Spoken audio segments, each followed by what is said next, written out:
जय हिंद दोस्तों, मैं Ashok Chaudhary Oxford career center defence academy के ऑनलाइन प्लेटफॉर्म पर आपका हार्दिक स्वागत करता हूं। दोस्तों, आज हम 29 जून 2022 को आयोजित प्रयोगशाला सहायक के जीके के पेपर के बारे में चर्चा करेंगे। दोस्तों, जीके में जो पहला प्रश्न था, जीके का जो पहला प्रश्न था वो था राजस्थान इंटरनेशनल फिल्म फेस्टिवल 2022 की मेज़बानी की गई। राजस्थान में इंटरनेशनल फेस्टिवल 2022 की मेज़बानी किस जिले के द्वारा की गई? ए ऑप्शन है अजमेर, बी ऑप्शन है कोटा, सी ऑप्शन है जयपुर और डी ऑप्शन है जोधपुर। तो दोस्तों, इस इंटरनेशनल फिल्म फेस्टिवल की जो मेज़बानी है वो जयपुर के द्वारा की गई। प्रश्न नंबर 2, फरवरी 2022 में छात्राओं को पुलिस तंत्र की कार्य प्रणाली से परिचित करवाने के लिए मेरी पुलिस मेरी दोस्त नामक अभियान चलाया गया। पुलिस विभाग के द्वारा मेरी पुलिस मेरी दोस्त नामक जो अभियान चलाया गया वो किस जिले से चलाया गया? A option Udaipur, B option Dungarpur, C option Jaipur और डी ऑप्शन अजमेर। तो दोस्तों, इसका जो सही जवाब है वो है डूंगरपुर। डूंगरपुर जिले में पुलिस प्रशासन के द्वारा ये अभियान चलाया गया। प्रश्न नंबर 3 की बात की जाए। प्रश्न नंबर 3 है हिमताराम भांबू जो कि पद्म पुरस्कार प्राप्त कर चुके हैं, कौन से क्षेत्र से संबंधित हैं? तो दोस्तों, ये जो हिम्मतराम भांबू का जो संबंध है वो पर्यावरण से है। अभी तक जो लैब असिस्टेंट में जितने क्वेश्चन आए हैं वो इकोसिस्टम या पर्यावरण से ज़्यादा क्वेश्चन पूछे गए हैं। तो दोस्तों, हिम्मतराम भांबू का जो संबंध है वो पर्यावरण से है। प्रश्न नंबर 4 की बात की जाए। जनवरी 2022 में त्रिदिवसीय योग महोत्सव की मेजबानी की गई। त्रिदिवसीय जो योग महोत्सव की जो मेजबानी की गई है करौली में, जयपुर में, उदयपुर में, राजसमंद में। तो दोस्तों, ये जो योग दिवस है वो प्रतिवर्ष 21 जून को योग दिवस मनाया जाता है और 2022 का जो योग दिवस मनाया गया था उसकी मेजबानी राजसमंद जिले को सौंपी गई। प्रश्न नंबर 5 की बात करें। Constitution club of Rajasthan project का शिलान्यास राजस्थान के मुख्यमंत्री द्वारा कहाँ किया गया? Constitution club of Rajasthan project का जो शिलान्यास है वो माननीय श्री अशोक गहलोत जी के द्वारा किस जिले में किया गया? जयपुर में, उदयपुर में, कोटा में, जोधपुर में। तो दोस्तों, इसका सही जवाब है जयपुर। जयपुर में इस प्रोजेक्ट का शिलान्यास किया गया। अगला प्रश्न है प्रश्न नंबर 6। प्रश्न नंबर 6 है ISFR 2021 के अनुसार राजस्थान के किस जिले में सर्वाधिक वन आवरण है? दोस्तों, राजस्थान में सर्वाधिक वनों वाले जिले के बारे में पूछा गया है। ए ऑप्शन है उदयपुर, बी ऑप्शन है अलवर, सी ऑप्शन है प्रतापगढ़ और डी ऑप्शन है करौली। तो दोस्तों, सर्वाधिक जो वनों वाला जिला है वो उदयपुर जिले को माना गया है, जबकि प्रतिशत के आधार पर देखा जाए तो राजस्थान में सर्वाधिक प्रतिशत वाला जिला प्रतापगढ़ जिले को घोषित किया गया है। प्रश्न नंबर 7 की बात की जाए। प्रश्न नंबर 7 है बजट घोषणा 2022 के अनुसार राजस्थान के किन जिलों में फाइटोसैनिटरी लैब्स की स्थापना की गई है? ऑप्शन है बीकानेर गंगानगर, अलवर बीकानेर, बाड़मेर जैसलमेर, कोटा जोधपुर। तो दोस्तों, ये जो फाइटोसैनिटरी लैब्स की जो स्थापना की गई है वो राजस्थान के कोटा एवं जोधपुर जिले में इसकी स्थापना की गई है। अगले प्रश्न की बात करें। प्रश्न नंबर 8 है किस जिले को एक्सीलेंस इन गवर्नमेंट प्रोसेस री इंजीनियरिंग फॉर डिजिटल ट्रांसफॉर्मेशन की श्रेणी के अंतर्गत 24वां राष्ट्रीय ई गवर्नेंस पुरस्कार प्रदान किया गया है? ए ऑप्शन है नागौर, बी है बीकानेर, सी है बाड़मेर और डी है जोधपुर। तो दोस्तों, ये जो राष्ट्रीय ई गवर्नेंस जो पुरस्कार प्रदान किया गया है वो राजस्थान के नागौर जिले को प्रदान किया गया है। प्रश्न नंबर 2 की बात की जाए। वार्षिक कला प्रदर्शनी का आयोजन फरवरी 2022 में राजस्थान में ललित कला अकादमी कॉम्प्लेक्स झालाना में किया गया। दोस्तों, ये जो झालाना जो क्षेत्र है वो राजस्थान के जयपुर जिले में है। झालाना जो क्षेत्र है वो राजस्थान के जयपुर जिले में है और इस राजस्थान के जयपुर जिले में जो ये अकादमी कॉम्प्लेक्स जो स्थापित किया गया है वो कौन से क्रम का है? 62वां, 63वां, 60वां, 61वां। तो दोस्तों, इसका सही जवाब है 62वां। जो कॉम्प्लेक्स स्थापित किया गया है वो 62वां कॉम्प्लेक्स है। अगले प्रश्न की बात करें। प्रश्न नंबर 10 है हाल ही में सोने के भंडारों की संभावना के लिए देवतलाई गांव खबरों में रहा। इस देवतलाई गांव का जो संबंध है वो दोस्तों किस जिले से है? A option Jaipur, B Dausa, C Alwar, D Bhilwara. तो दोस्तों इस देवतलाई जो गांव का जो संबंध है वो इस भीलवाड़ा जिले से है। इस भीलवाड़ा जिले को ही राजस्थान का मैनचेस्टर कहा जाता है। राजस्थान में सर्वाधिक सूती वस्त्रों का निर्माण होने के कारण इसे राजस्थान का मैनचेस्टर एवं अब्रक का सर्वाधिक उत्पादन होने के कारण इसे अब्रक सिटी के नाम से भी जाना जाता है। प्रश्न नंबर 11, फरवरी 2022 में न्यायाधीश मुनीश्वर नाथ भंडारी को हाईकोर्ट के मुख्य न्यायाधीश नियुक्त किया गया। तो डॉक्टर मुनीश्वर नाथ भंडारी को किसमें कौन से हाईकोर्ट में मुख्य न्यायाधीश के पद पर नियुक्त किया गया? ए ऑप्शन है दिल्ली, बी ऑप्शन है जोधपुर, सी ऑप्शन है मुंबई और डी ऑप्शन है मद्रास। तो दोस्तों मुनीश्वर नाथ भंडारी को मद्रास हाईकोर्ट में मुख्य न्यायाधीश के पद पर नियुक्त किया गया। प्रश्न नंबर 12, किसने राजस्थान किसान साथी पोर्टल के लिए ई गवर्नेंस राजस्थान पुरस्कार 2000 प्राप्त किया गया? ए ऑप्शन है doctor ML Mahiya, B option है doctor KM Meena, C option है डॉक्टर ओम प्रकाश और डी ऑप्शन है डॉक्टर KS शर्मा। तो दोस्तों ये जो ई गवर्नेंस राजस्थान जो पुरस्कार 2022 प्रदान किया गया है वो डॉक्टर ओम प्रकाश को प्रदान किया गया है। प्रश्न नंबर 13 की बात की जाए, प्रश्न नंबर 13 है राजस्थान के किस जिले में विश्व का तीसरा सबसे बड़ा स्टेडियम बनाया जाएगा? A option Jaipur, B Udaipur, C Jodhpur और डी अजमेर। तो दोस्तों विश्व का जो तीसरा सबसे बड़ा जो स्टेडियम है वो जयपुर जिले में बनाया जाएगा। प्रश्न नंबर 14 कि गौरी माहेश्वरी को 2022 में प्रधानमंत्री बाल पुरस्कार से सम्मानित किया गया। तो दोस्तों इस गौरी जो माहेश्वरी है इसका संबंध राजस्थान में किस जिले से है? A option Dungarpur, B option Udaipur, C option Ajmer, D option Bhilwara. तो दोस्तों गौरी माहेश्वरी का संबंध राजस्थान के हृदय जिसे अजमेर के नाम से जाना जाता है, तो गौरी माहेश्वरी का जो संबंध है वो राजस्थान के अजमेर जिले से है, राजस्थान के अजमेर जिले से है। प्रश्न नंबर 15 की बात की जाए, प्रश्न नंबर 15 है 18वीं राष्ट्रीय स्काउट एवं गाइड जम्बूरी की मेजबानी राजस्थान के किस जिले के द्वारा की गई? राजस्थान में स्काउट गाइड की जो मेजबानी है वो किसके द्वारा की गई? ए ऑप्शन है पाली, बी ऑप्शन है उदयपुर, सी ऑप्शन है प्रतापगढ़ और डी ऑप्शन है राजसमंद।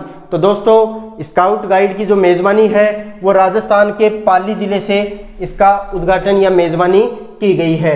प्रश्न नंबर 16 50वीं सीनियर पुरुष राष्ट्रीय हेडबॉल प्रतियोगिता 2022 की मेजबानी किसके द्वारा की गई है?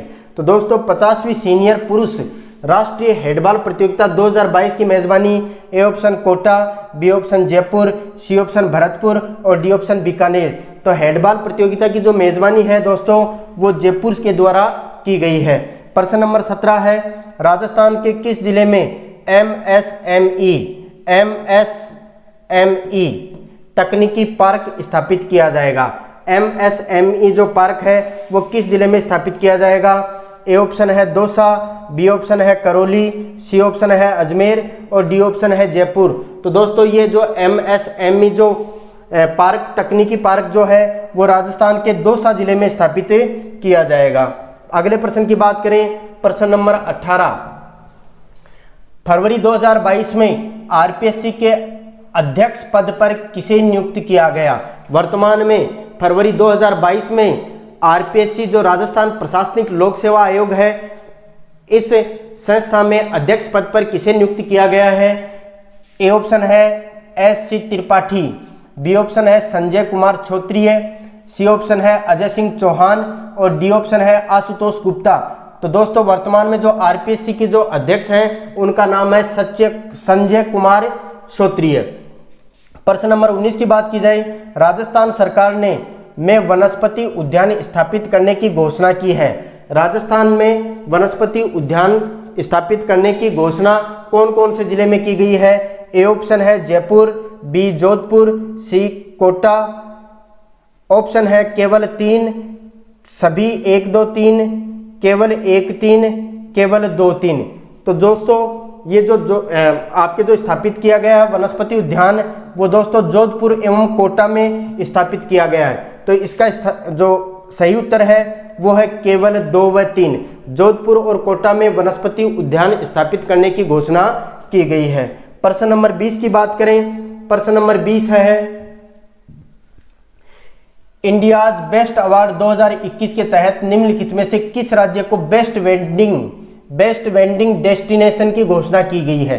बेस्ट वेंडिंग का मतलब है कि पूरे भारत में सर्वाधिक शाही शादियों का आयोजन किस राज्य में किया गया। ए ऑप्शन है गुजरात, बी ऑप्शन राजस्थान, सी केरल, डी मध्य प्रदेश। तो दोस्तों बेस्ट वेंडिंग डेस्टिनेशन का अवार्ड राजस्थान को प्रदान किया गया है। तो इसका सही जवाब है राजस्थान। अगले प्रश्न की बात करें। प्रश्न नंबर 21, कृष्णा नागर ने स्पेनिश पैरा टूर्नामेंट 2022 में स्वर्ण पदक जीता।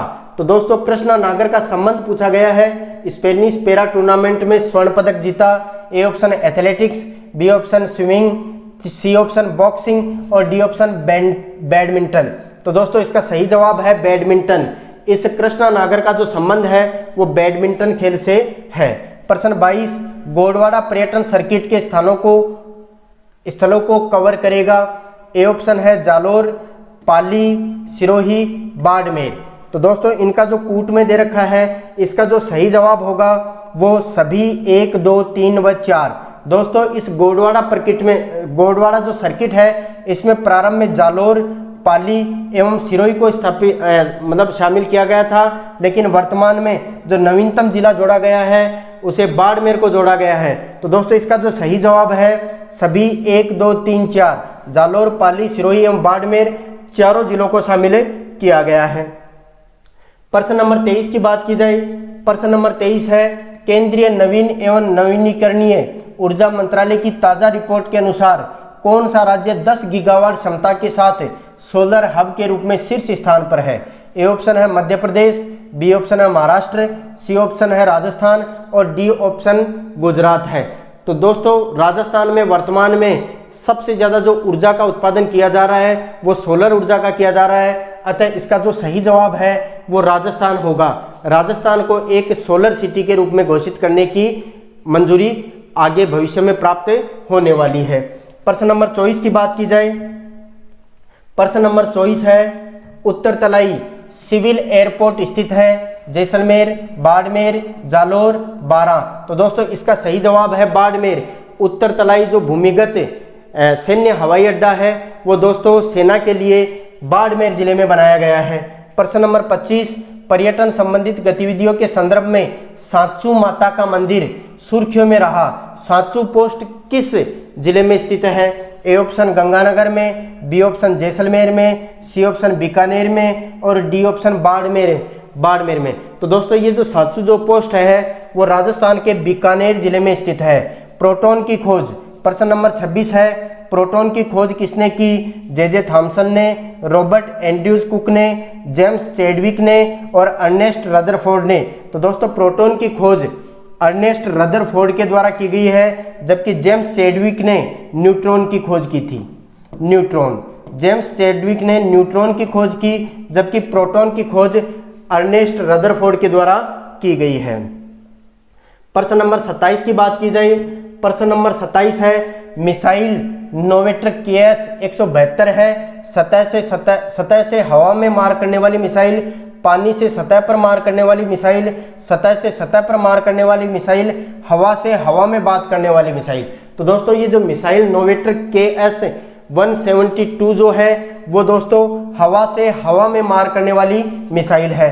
प्रश्न नंबर 28 की बात की जाए। अंतर्राष्ट्रीय मुद्रा कोष का मुख्यालय कहाँ स्थित है। दोस्तों अंतर्राष्ट्रीय मुद्रा कोष को IMF भी कहा जाता है, इंटरनेशनल मॉनेटरी फंड। तो दोस्तों इस अंतर्राष्ट्रीय मुद्रा कोष का जो मुख्यालय है वो वाशिंगटन डीसी है। प्रश्न नंबर 29 की बात की जाए। प्रश्न नंबर 29 है आपकी स्क्रीन पर। लोकसभा में अनुसूचित जाति और अनुसूचित जनजातियों के लिए कितनी सीटें आरक्षित हैं 26 जनवरी 2019 के अनुसार। तो दोस्तों लोकसभा में अनुसूचित जाति और अनुसूचित जनजाति के लिए 2021 के अकॉर्डिंग कुल कितनी सीटें आरक्षित हैं? 89 और 42, 42 और 89, 47 और 84 और 84 और 47। तो दोस्तों इसका सही जवाब है 84 और 47।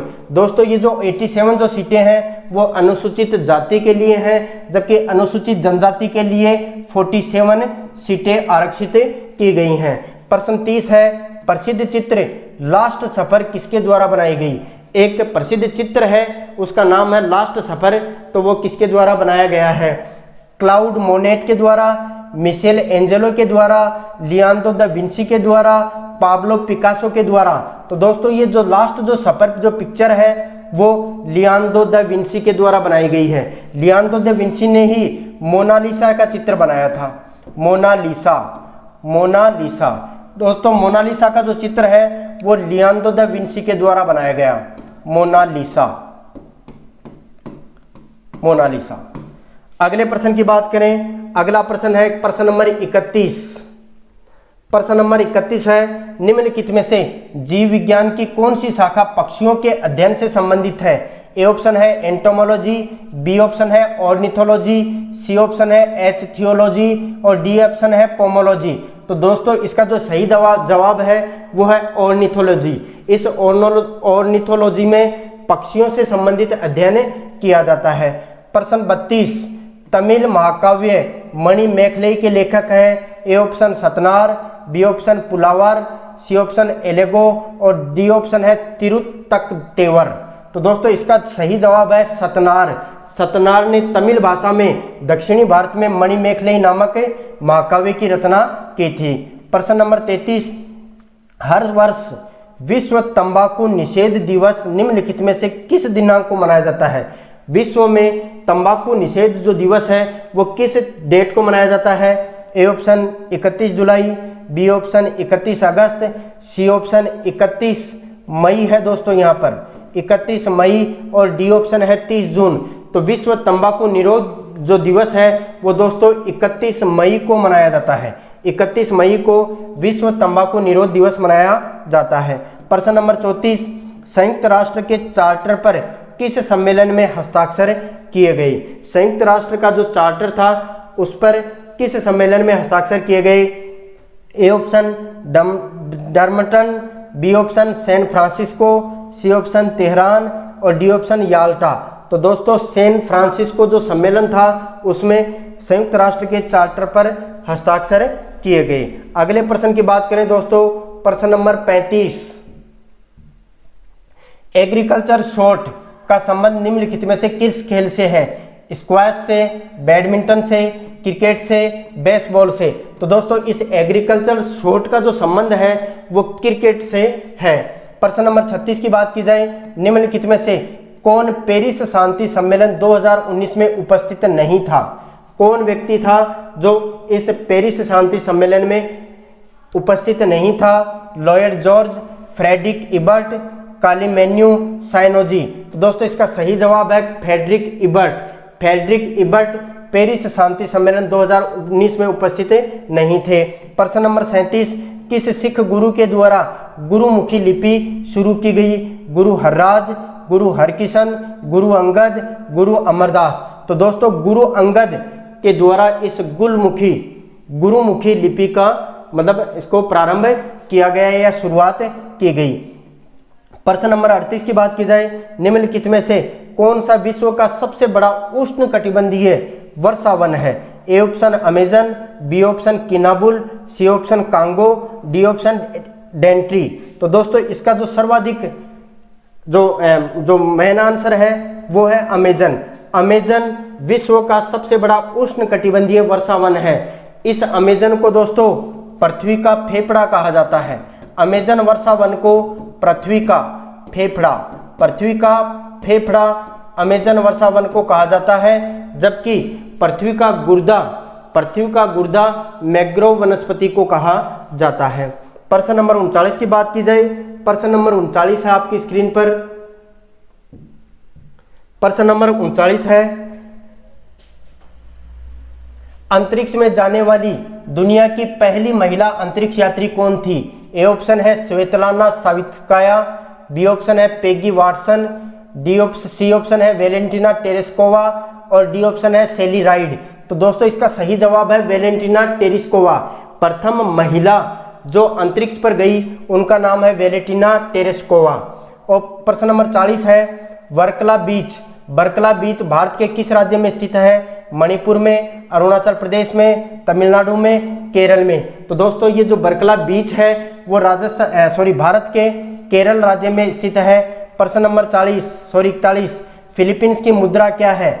ए option peso, B option dong, C option तुर्क और डी ऑप्शन रुपए।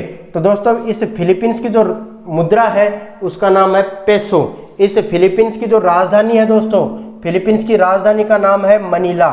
फिलीपींस की राजधानी का नाम है मनीला और यहाँ की जो राजकीय मुद्रा है उसका नाम है पेसो। प्रश्न नंबर 42, उबर कप के खिलाड़ियों को सम्मानित किया जाता है। कहने का मतलब ये है कि उबर कप का संबंध किस खेल से है? गोल्फ से, हॉकी से, वॉलीबॉल से, बैडमिंटन से। तो दोस्तों इस उबर कप का जो संबंध है वो बैडमिंटन खेल से है। प्रश्न नंबर 43, मोबाइल फोन की बैटरी में निम्नलिखित में से कौन सी धातु का प्रयोग प्रमुखतः किया जाता है? निकिल का, एल्यूमिनियम का, लिथियम का, कॉपर का। तो दोस्तों मोबाइल की जो बैटरी है उस बैटरी में किस धातु का प्रयोग किया जाता है? इसका सही जवाब है लिथियम, क्योंकि जब अपन बैटरी खोलकर देखते हैं तो उसमें Li लिखा हुआ रहता है।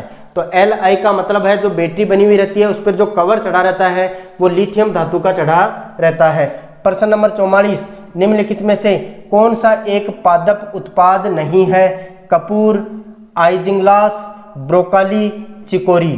तो दोस्तों इसमें से जो पादप उत्पाद नहीं है उसका नाम है आइजिंग्लास। आइजिंग्लास एक पादप उत्पाद नहीं है। प्रश्न नंबर 45 है, एवरी वॉट काउंट्स किताब किसके द्वारा लिखी गई है? ए ऑप्शन है अरुण जेटली, बी ऑप्शन है नवीन चावला, सी ऑप्शन है दिनेशी सहारा और डी ऑप्शन है यूसुफ मलाला। तो दोस्तों ये जो एवरी वॉट काउंट्स जो पुस्तक है वो नवीन चावला के द्वारा लिखी गई है। प्रश्न नंबर 46 है, निम्नलिखित में से कौन सा संवैधानिक संशोधन अधिनियम माल एवं सेवा कर से संबंधित है? दोस्तों ये जो माल और सेवा जो कर है वो जीएसटी को कहा जाता है। GST, good service tax. Good service tax के लिए कौन सा संविधान संशोधन लागू किया गया? 103वां संविधान संशोधन, 104वां संविधान संशोधन, 101वां संविधान संशोधन और 102वां संविधान संशोधन। तो दोस्तों इसका सही जवाब है 101वां संविधान संशोधन जो 2016 में पारित किया गया। जीएसटी के ऊपर जो संविधान संशोधन लागू होता है वो 101वां संविधान संशोधन है 2016। प्रश्न नंबर 47, औद्योगिक क्रांति निम्नलिखित में से किस देश में सर्वप्रथम प्रारंभ हुई? संयुक्त राज्य अमेरिका, फ्रांस, ग्रेट ब्रिटेन और जर्मनी। तो दोस्तों विश्व में पहली बार औद्योगिक क्रांति की जो शुरुआत होती है वो ग्रेट ब्रिटेन देश से होती है। प्रश्न नंबर 48 है, निम्नलिखित में से किस यंत्र के द्वारा हवा में आर्द्रता का मापन किया जाता है? हवा में आर्द्रता का मापन किस यंत्र के द्वारा किया जाता है? ए ऑप्शन है हाइड्रोफोन, बी ऑप्शन है हेलियोमीटर, सी ऑप्शन है हाइड्रोमीटर और डी ऑप्शन में हाइग्रोमीटर। तो दोस्तों हवा में जो आर्द्रता का जो मापन किया जाता है वो हाइग्रोमीटर के द्वारा किया जाता है, जबकि हाइड्रोमीटर का मापन जल में किया जाता है। प्रश्न नंबर 49, निम्नलिखित में से कौन सी जल संधि भारत और श्रीलंका को पृथक करती है? बेरिंग जल संधि, सुंदा जल संधि, जिब्राल्टर जल संधि और पाक जल संधि। दोस्तों ये जो पाक जो जल संधि है वो भारत को श्रीलंका से अलग करती है और ये जो पाक जो जल संधि है वो दोस्तों मन्नार की खाड़ी में स्थित है। पाक जो जल संधि है वो मन्नार की खाड़ी में स्थित है। मन्नार की खाड़ी में स्थित है। अगले प्रश्न की बात की जाए, अगला प्रश्न है प्रश्न नंबर 50। निम्नलिखित में से कौन सी समिति भारत में गरीबी के आकलन से संबंधित नहीं है? तो दोस्तों इसके ऑप्शन है रंगराजन समिति, विजय केलकर समिति, वी के अलग समिति और सुरेश तेंदुलकर समिति। तो दोस्तों गरीबी के आंकलन से कौन सी समिति संबंधित नहीं है? तो दोस्तों इसका सही जवाब है विजय केलकर समिति। दोस्तों ये जो सुरेश तेंदुलकर जो समिति है वो गरीबी के आंकलन की भारत में नई जो समिति बनी है उसका नाम है सुरेश तेंदुलकर समिति। तो दोस्तों इसका सही जवाब है विजय केलकर, और गरीबी के आंकलन के जो सबसे नवीनतम जो समिति बनी है उस समिति का नाम है सुरेश तेंदुलकर समिति। प्रश्न नंबर 51, रोहिली खाने किस खनिज से संबंधित है? रोहिली खाने किस खनिज से संबंधित है? ए ऑप्शन है बेरिलियम, बी ऑप्शन है अब्रक, सी ऑप्शन है थोरियम और डी ऑप्शन है यूरेनियम। तो दोस्तों ये जो रोहिली की जो खाने हैं वो यूरेनियम धातु के लिए प्रसिद्ध है। प्रश्न नंबर 52 है, सेई परियोजना का संबंध है खारी बांध से, मोरेल बांध से, जवाई बांध से, टोरडी सागर बांध से।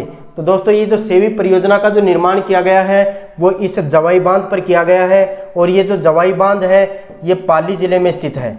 जवाई बांध पाली जिले में स्थित है, और इस जवाई बांध को मारवाड़ का अमृत सरोवर कहा जाता है। मारवाड़ का अमृत सरोवर इस जवाई बांध को कहा जाता है। अगले प्रश्न की बात की जाए, प्रश्न नंबर है 53। प्रश्न नंबर 53, रामगढ़ विषधारी अभ्यारण्य को किस स्वरूप में अधिसूचित किया गया है? रामगढ़ विषधारी अभ्यारण्य को किस स्वरूप में अधिसूचित किया गया है? ए ऑप्शन है बाघ संरक्षित, बी ऑप्शन है यूनेस्को MAB, सी ऑप्शन है जैविक उद्यान और डी ऑप्शन है राष्ट्रीय उद्यान। तो दोस्तों इस रामगढ़ विषधारी अभ्यारण्य को बाघ संरक्षित क्षेत्र के रूप में घोषित किया गया है, और ये जो रामगढ़ विषधारी अभ्यारण्य जो है वो दोस्तों बूंदी जिले में स्थित है। बूंदी जिले में रामगढ़ विषधारी अभ्यारण्य स्थित है, और वर्तमान में चौथी जो टाइगर परियोजना है, टाइगर प्रोजेक्ट जो परियोजना है वो इस रामगढ़ विषधारी अभ्यारण्य में ही संचालित है। अगले प्रश्न की बात की जाए, प्रश्न नंबर 54। प्रश्न नंबर 54 है, कौन सी श्रेणी प्रशासनिक दृष्टि से राजस्थान के वनों की श्रेणी नहीं है? ए ऑप्शन वर्गीकृत, बी ऑप्शन अवर्गीकृत, सी ऑप्शन सुरक्षित वन और डी ऑप्शन आरक्षित वन। तो दोस्तों राजस्थान में वनों की जो श्रेणी है वो कौन सी नहीं है? तो वो श्रेणी है नहीं है अवर्गीकृत। राजस्थान में 3 प्रकार की श्रेणियां हैं, एक वर्गीकृत है, दूसरी संरक्षित है और तीसरी आरक्षित वन है। प्रश्न नंबर 55 की बात की जाए, मरुस्थलीय क्षेत्रों में मिट्टी के अपरदन को रोकने के लिए क्या किया जाना चाहिए? राजस्थान में मरुस्थलीय क्षेत्रों में मिट्टी के अपरदन को रोकने के लिए कौन सी विधि अपनानी चाहिए? ए ऑप्शन है खेतों में मेड़बंदी करना, बी ऑप्शन है चारागाहों को विकसित करना, सी ऑप्शन है फसलों को हेरफेर को अपनाना और डी ऑप्शन है वृक्षों की पट्टी लगाना। तो दोस्तों मृदा अपरदन रोकने के लिए जो सर्वश्रेष्ठ विधि है वो है वृक्षों की पट्टी लगाना। वृक्षों को मेड़ दर मेड़ या फिर ढलते हुए क्रम में लगाना, उसे ही कहा जाता है वृक्षों की पट्टी लगाना। अगले प्रश्न की बात की जाए, प्रश्न नंबर 56, दुग्ध उत्पादन हेतु गाय की प्रसिद्ध किस्म कौन सी है? राजस्थान में सर्वाधिक दुग्ध उत्पादन गाय की कौन सी नस्लों से प्राप्त होता है? ए ऑप्शन मेवाती और मालवी से, बी ऑप्शन मालवी और थारपारकर से, सी ऑप्शन गिर और राठी से, डी ऑप्शन राठी और नागौरी से। तो दोस्तों राजस्थान में सर्वाधिक जो गाय का दुग्ध उत्पादन होता है वो गिर और राठी गायों से उत्पादित होता है। अगले प्रश्न की बात करें, प्रश्न नंबर 57। प्रश्न 57, शरणवाही नगर किस नगर का ऐतिहासिक नाम है? A option Shahpura, B option Sawai Madhopur, C option Sambhar और डी ऑप्शन सिरोही। तो दोस्तों ये शरणवाही नगर जो है वो प्राचीन किस जिले का नाम है? तो उसका सही जवाब है सिरोही। सिरोही प्राचीन समय में शरणवाही नगर के नाम से प्रसिद्ध थी। प्रश्न नंबर 58, हाडी रानी की बावड़ी में स्थित है। हाडी रानी की जो बावड़ी है वो कहाँ स्थित है? A option Uniara, B option Peeplu, C option Toda Rai Singh और डी ऑप्शन मालपुरा। तो दोस्तों ये हाडी रानी की जो बावड़ी है वो टोडा राय सिंह में स्थित है, और टोडा राय सिंह है वो वर्तमान में टोंक जिले में स्थित है। हाडी रानी की जो बावड़ी है वो टोडा राय सिंह टोंक में स्थित है। प्रश्न नंबर 59, राजस्थान के कौन से जिले में नर्मदा नहर परियोजना के अंतर्गत शामिल किए गए हैं? राजस्थान में नर्मदा नहर से कौन से ऐसे 2 जिले हैं जहां पर पेयजल और जलापूर्ति की पूर्ति की जाती है? ए ऑप्शन है जालोर बाड़मेर, बी ऑप्शन है प्रतापगढ़ उदयपुर, सी ऑप्शन है डूंगरपुर बांसवाड़ा और डी ऑप्शन है कोटा व झालावाड़। तो दोस्तों राजस्थान के जालोर एवं बाड़मेर जिले में नर्मदा नहर से सिंचाई और पेयजल की पूर्ति की जाती है। प्रश्न नंबर 60 है, लाल व पीली मिट्टी वाला जिलों का युग्म है। ऐसे कौन से जो दो जिले हैं जिसमें लाल और पीली मिट्टी पाई जाती है? ए ऑप्शन है श्रीगंगानगर हनुमानगढ़, बी ऑप्शन है सवाई माधोपुर राजसमंद, सी ऑप्शन है भरतपुर और धौलपुर, और डी जो ऑप्शन है झालावाड़ बारां। तो दोस्तों लाल व पीली मिट्टी जो पाई जाती है वो सबसे ज्यादा सवाई माधोपुर और राजसमंद में पाई जाती है।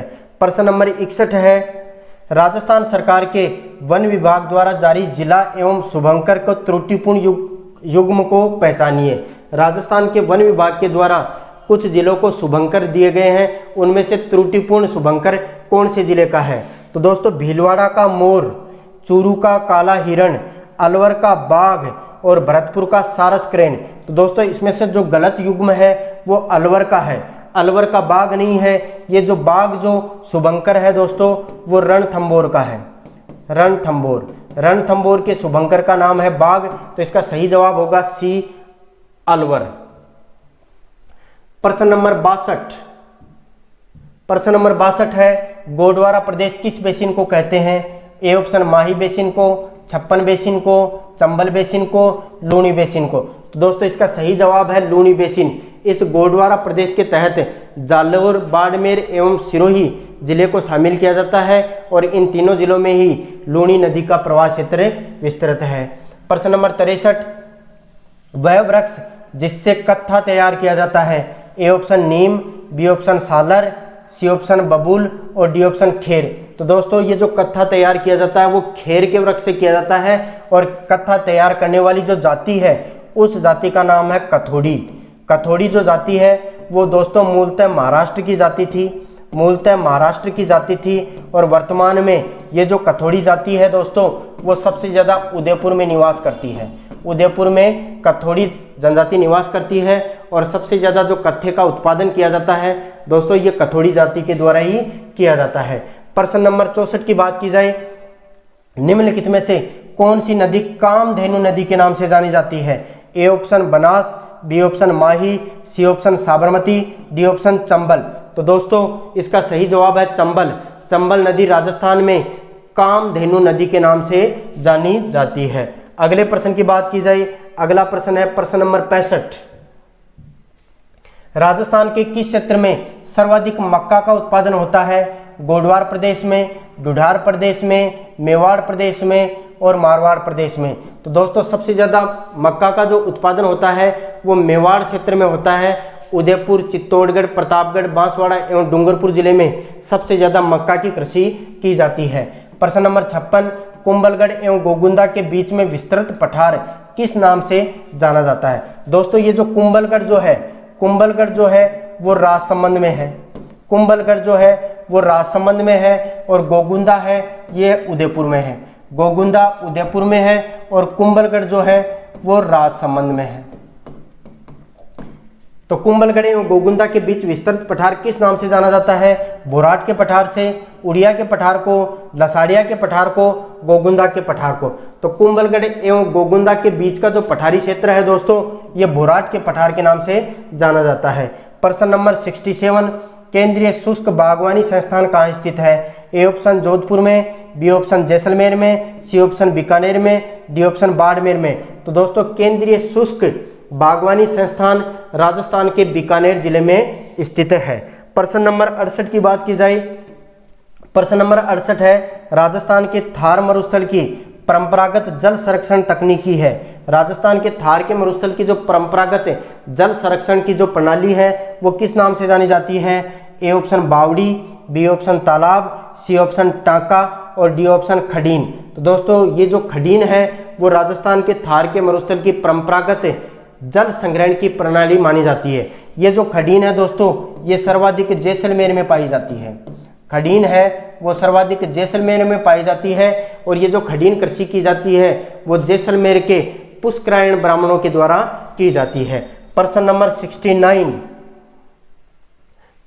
69 है, राजस्थान के कौन से प्रदेश में एंटीसोल्स समूह की मृदा पाई जाती है। एंटीसोल्स समूह की मृदा पाई जाती है। ए ऑप्शन है दक्षिणी, बी ऑप्शन है दक्षिणी पूर्व, सी ऑप्शन है पूर्वी और डी ऑप्शन है पश्चिमी। तो दोस्तों ये जो एंटीसोल्स जो मृदा पाई जाती है, इस एंटीसोल्स को ही काली मृदा कहा जाता है और ये जिस क्षेत्र में पाई जाती है वो क्षेत्र है दक्षिणी पूर्व। राजस्थान के दक्षिणी पूर्व में एंटीसोल्स या वर्टिसोल्स मृदा पाई जाती है। प्रश्न नंबर 70, राजस्थान के किस भाग में वादरा कृषि की जाती है? सर्वाधिक उपयुक्त विकल्प चुनिए। तो दोस्तों ये जो वादरा जो कृषि है, वादरा जो कृषि है वो एक स्थानांतरित कृषि है। वादरा जो कृषि है वो स्थानांतरित कृषि है और प्रत्येक देश में इस स्थानांतरित कृषि को अलग अलग नामों से पुकारा जाता है। जैसे असम में जो स्थानांतरित कृषि की जाती है उसे झूमिंग कहा जाता है, जबकि राजस्थान में जो स्थानांतरित कृषि की जाती है उसे वादरा कहा जाता है। ये जो दोस्तों ये जो वादरा जो कृषि है, वादरा जो कृषि है उसके राजस्थान में दो प्रकार हैं। एक का नाम है चिमाता, एक का नाम है चिमाता और दूसरे का नाम है दजिया। चिमाता और दजिया इस वादरा कृषि के ही प्रकार हैं। ये चिमाता जो कृषि है दोस्तों ये पहाड़ी भागों पर की जाती है। पहाड़ी भागों पर आदिवासियों द्वारा जो कृषि की जाती है वो चिमाता कहलाती है, जबकि आदिवासियों के द्वारा मैदानी भागों में जो कृषि की जाती है उसे दजिया कृषि कहा जाता है। तो दोस्तों राजस्थान के किस भाग में वादरा कृषि की जाती है? ए ऑप्शन है पूर्वी, बी ऑप्शन है पश्चिमी, सी ऑप्शन है उत्तरी और डी ऑप्शन है दक्षिणी। तो दोस्तों राजस्थान के दक्षिणी भाग में डूंगरपुर, उदयपुर, बांसवाड़ा, प्रतापगढ़ एवं चित्तौड़गढ़ जिले में इस वादरा कृषि को आदिवासियों के द्वारा किया जाता है। प्रश्न नंबर 71 की बात की जाए, निम्नलिखित में से कौन सा युग्म सही सुमेलित नहीं है? सही सुमेलित नहीं है। तो दोस्तों इसमें इंदिरा गांधी नहर की प्रमुख लिफ्ट नहरों के बारे में बताया गया है। तो दोस्तों बरकतुल्ला खां ये जैसलमेर बाड़मेर में है, बिल्कुल है। B option doctor Karni Singh Hanumangarh में, ये दोस्तों नहीं है। पन्नालाल बारूपाल ये बीकानेर और नागौर में है। डी ऑप्शन वीर तेजाजी ये बीकानेर में है। तो दोस्तों इसका सही जवाब है डॉक्टर करणी सिंह। डॉक्टर करणी सिंह जो लिफ्ट नहर है वो हनुमानगढ़ में नहीं है। अगले प्रश्न की बात की जाए, प्रश्न नंबर 72। प्रश्न नंबर 72 है, राजस्थान के निम्नलिखित में से जिलों को पूर्व से पश्चिम की ओर सही क्रम में व्यवस्थित करें। दोस्तों ये जो प्रश्न है वो अगर आपको मैप राजस्थान का जो मानचित्र अगर ढंग से पता है तो ये क्वेश्चन आपका गलत होने वाला नहीं है। तो सही क्रम है बूंदी, पाली, अजमेर, बाड़मेर। तो दोस्तों इसका जो सही क्रम होगा वो होगा ABCD। सबसे पहले बूंदी, बूंदी के बाद में अजमेर, अजमेर के बाद में पाली, पाली के बाद में बाड़मेर। तो दोस्तों इसका सही है A, C, B और D। इनमें से देखो A, C, B और D। तो सबसे पहले बूंदी आएगा, बूंदी के बाद में अजमेर आएगा, अजमेर के बाद में पाली आएगा और पाली के बाद में बाड़मेर आएगा। A, C, B, D। इसमें ऑप्शन दोस्तों मैच नहीं कर रहे हैं। बाकी सही जो इसका जवाब होगा वो सबसे पहले बूंदी आएगा, बूंदी के बाद में अजमेर, अजमेर के बाद में दोस्तों आएगा पाली और पाली के बाद में दोस्तों आएगा बाड़मेर, बाड़मेर। ये प्रिंट में थोड़ी दिक्कत हो गई। बाकी इसका सही जवाब सी होगा ACBD। प्रश्न नंबर 73 की बात करें, राजस्थान राज्य का अक्षांशीय विस्तार है 23 डिग्री 3 मिनट उत्तर से 30 डिग्री 12 मिनट दक्षिणी, 30 डिग्री 12 मिनट से 23 डिग्री 3 मिनट दक्षिणी, 23 डिग्री 3 मिनट से 30 डिग्री 12 मिनट दक्षिणी और डी ऑप्शन है 23 डिग्री 3 मिनट उत्तर से 30 डिग्री 12 मिनट उत्तर।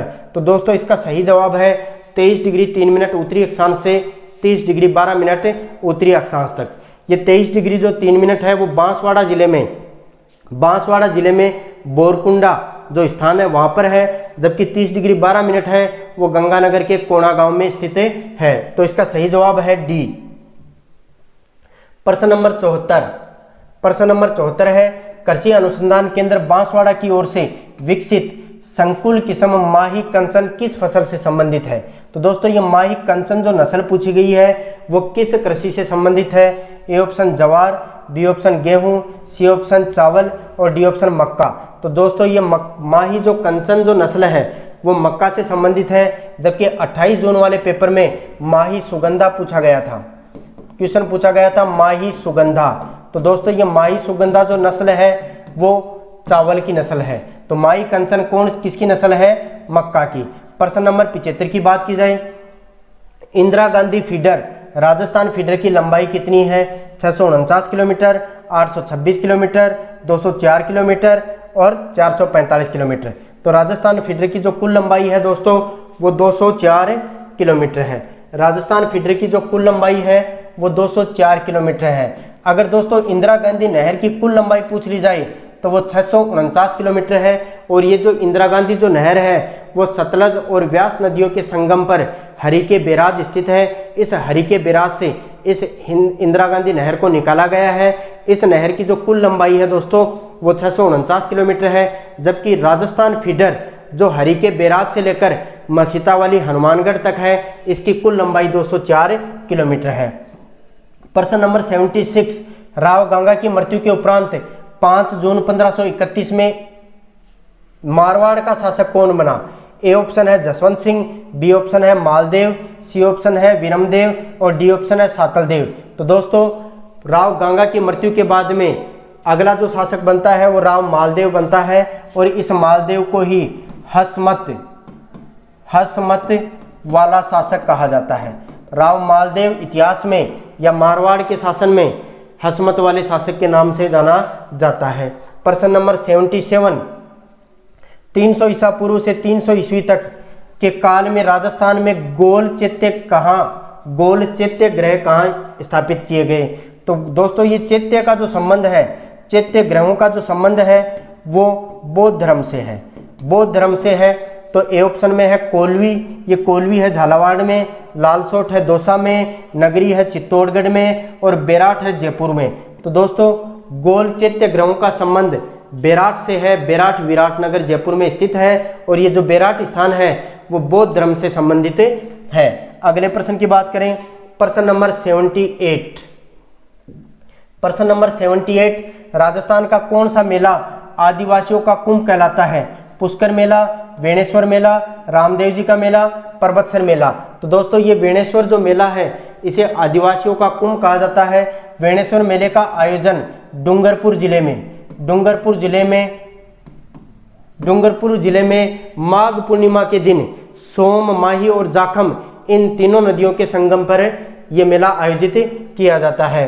प्रश्न नंबर 79, मत्स्य संघ के प्रशासन को चलाने के लिए गठित मंत्रिमंडल में निम्नलिखित में से कौन शामिल नहीं था? मत्स्य संघ जो राजस्थान के एकीकरण के दौरान बनाया गया उनमें से निम्नलिखित में से कौन सा इसका सदस्य नहीं था?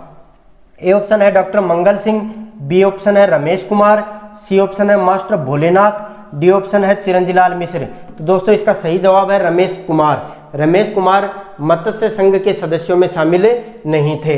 अगले प्रश्न की बात की जाए, अगला प्रश्न है प्रश्न नंबर 80, वीर विनोद के लेखक कौन है? A option Kaviraja Shyamaldas, B option Kesari Singh Barhath, C option है सूर्यमल मिश्रण, डी ऑप्शन है गौरी शंकर हीराचंद ओझा। तो दोस्तों वीर विनोद जो पुस्तक है इसके लेखक का नाम था कविराजा श्यामलदास। प्रश्न नंबर 81, बीकानेर के अनूप सिंह को औरंगजेब ने कौन सी उपाधि से सम्मानित किया?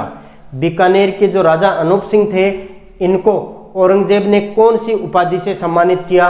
ए ऑप्शन है माही सराव, बी ऑप्शन है माही विजेता, सी ऑप्शन है माही मरातव, डी ऑप्शन है माही रखब। तो दोस्तों औरंगजेब ने अनूप सिंह को माही मरातव लिखा हुआ है, लेकिन दोस्तों ये उपाधि है माही भरातव अनूप सिंह की उपाधि है जो औरंगजेब ने प्रदान की थी। तो इसका सही जवाब होगा दोस्तों ऑप्शन सी।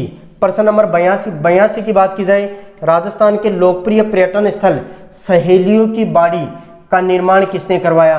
तो दोस्तों ये जो सहेलियों की जो बाड़ी है दोस्तों ये उदयपुर जिले में स्थित है। सहेलियों की बाड़ी उदयपुर जिले में स्थित है और इसके जो ऑप्शन है महाराजा भूपाल सिंह, महाराजा संग्राम सिंह, महाराजा उदय सिंह और महाराजा फतेह सिंह। तो दोस्तों उदयपुर में जो सहेलियों की बाड़ी है, इस सहेलियों की बाड़ी का निर्माण मेवाड़ के महाराणा उदय संग्राम सिंह के द्वारा करवाया गया। मेवाड़ के महाराजा संग्राम सिंह ने उदयपुर में सहेलियों की बाड़ी का निर्माण करवाया।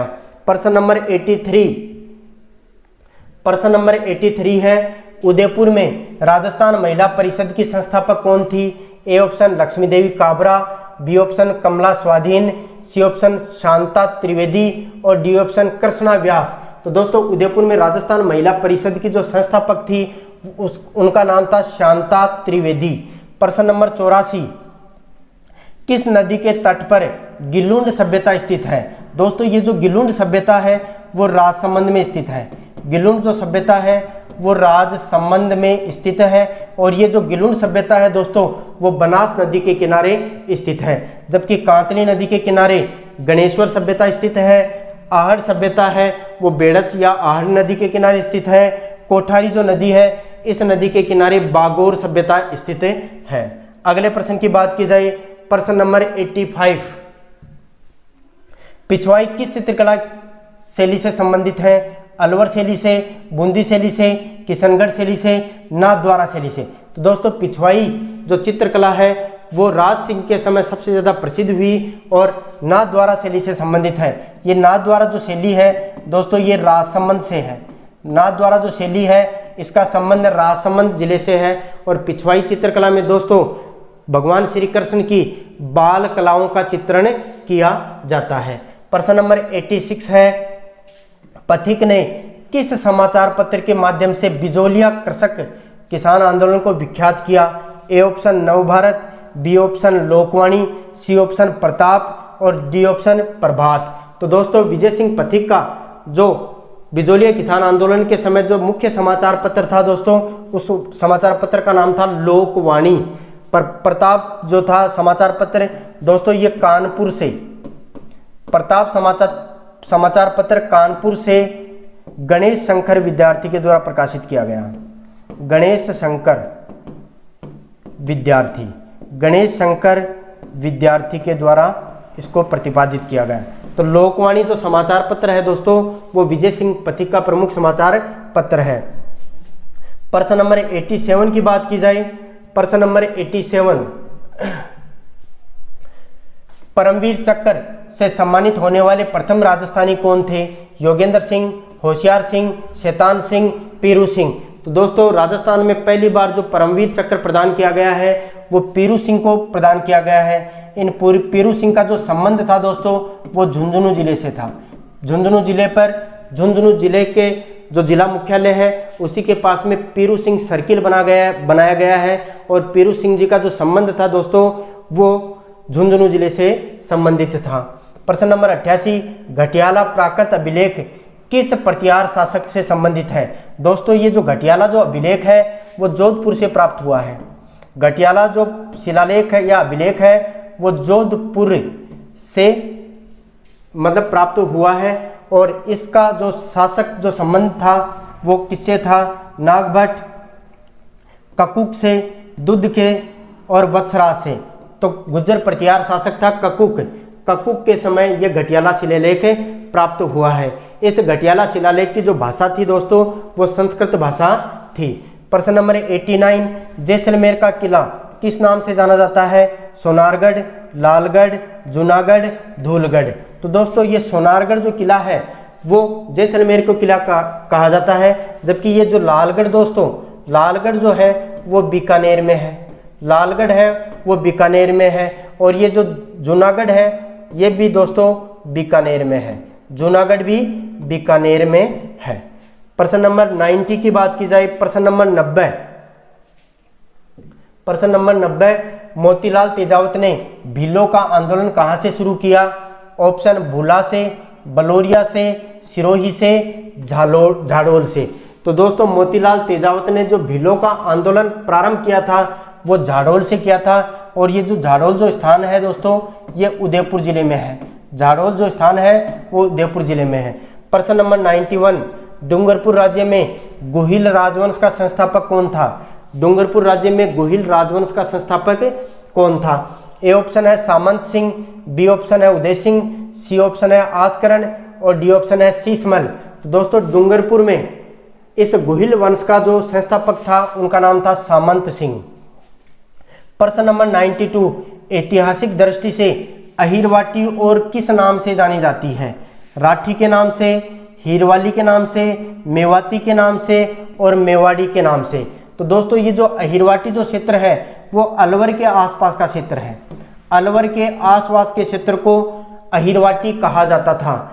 बाकी अहिरवाटी के अलावा इस क्षेत्र को राठी भी कहा जाता है, राठी क्षेत्र भी कहा जाता है। प्रश्न नंबर 93, 1857 में आउवा के ठाकुर कुशाल सिंह के विद्रोह के समय जोधपुर का महाराजा कौन था?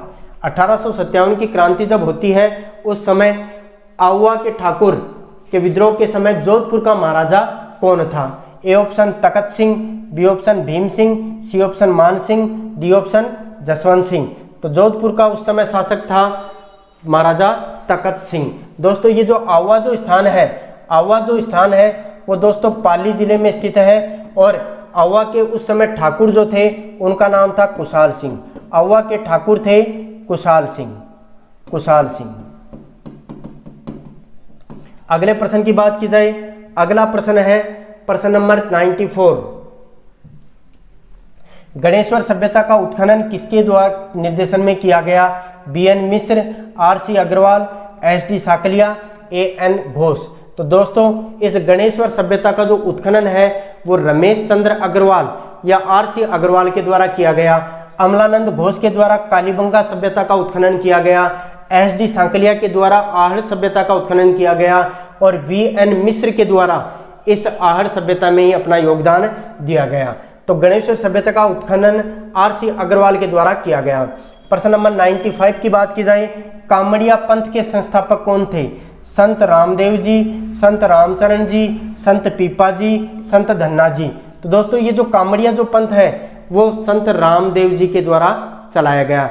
रामदेव जी राजस्थान के एकमात्र ऐसे लोक देवता थे जो दोस्तों कवि थे।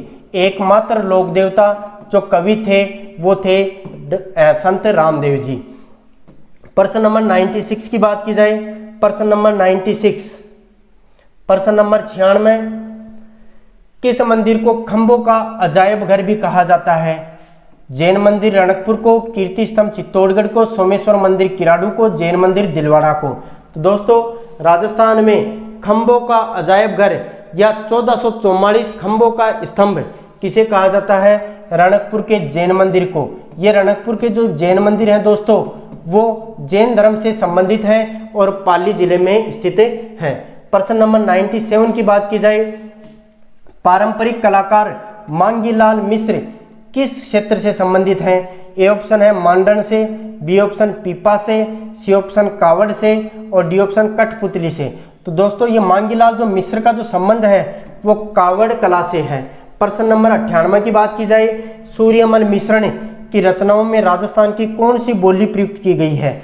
सूर्यमल मिश्रण जो थे मूलतः कोटा के निवासी थे और इनके जो जितनी भी रचनाएं हुई हैं वो किस भाषा में की गई हैं? ए ऑप्शन हाड़ौती में, बी ऑप्शन ढूढ़ाड़ी में, सी ऑप्शन बागड़ी में, डी ऑप्शन मेवाती में।